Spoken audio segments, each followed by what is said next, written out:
Another screen we'll be dealing with is the task list screen. Its main job is to display the list, which includes particular tasks which we've added to be performed. We'll be able to display and modify the task contents here. Additionally, on the top, we'll have the actions which allow creating a new task or refreshing the content of the already added tasks.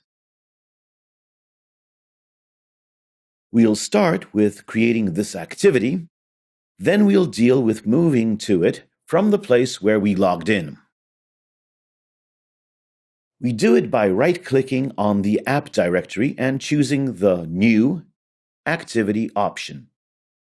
Here we can choose various types of activities, including, for instance, a blank activity, which we've already used.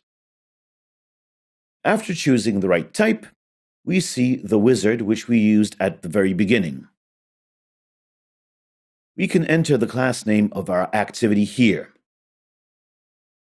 We immediately get a new layout name as well as the title to be displayed, which we change to Todo Expert because we want it to be displayed in our entire application.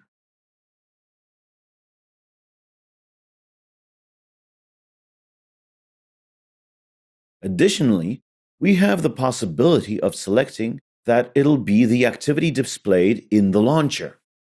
We've selected this option to facilitate the testing. This way, we won't have to move from the login screen to the list. We'll be able to immediately go to the list view by starting the app from the launcher or from the Android Studio level. We leave hierarchical parent and package name as default. A new activity is created, so a new layout is created as well. We can start this activity from the previous code, that is, from the place where we managed to log in correctly. As before, we prepare an intent to which we pass the context and the class name.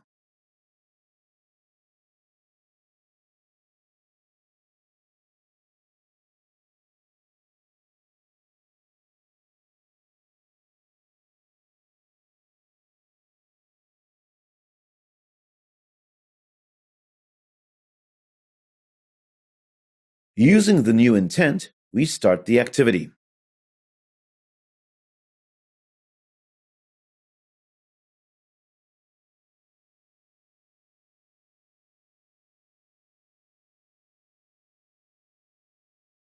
We can test the code prepared this way.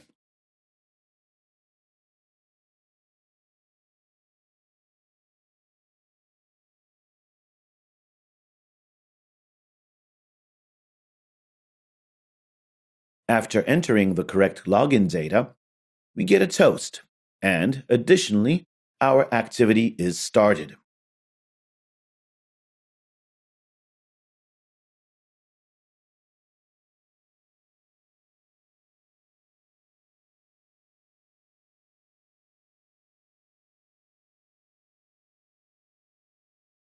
As its name suggests, we wanted our activity to include a list of elements.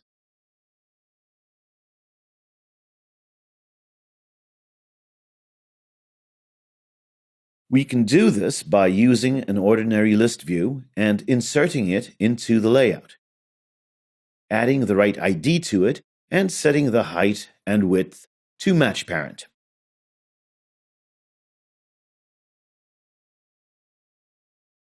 After extracting it using Find View by ID, we'll get a list view, where we're able to modify the content.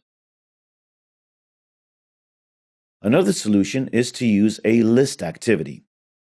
It's a special class deriving from the activity which automatically deals with certain things related to the activity. For instance, the access to the list view, which is automatically extracted from the layout. To do so, we have to change the base class from activity to ListActivity. In order for the system to be able to automatically recognize where our activity is, we have to add a specific name for the list view. It's a pretty important element. Earlier, we used the transparent color, which was defined as one of the constants which are built in Android. According to the same principle, we can use IDs defined as constants. In our case, we're interested in the ID named Android ID list. It's a special ID used in places where there is a need to obtain access to the list.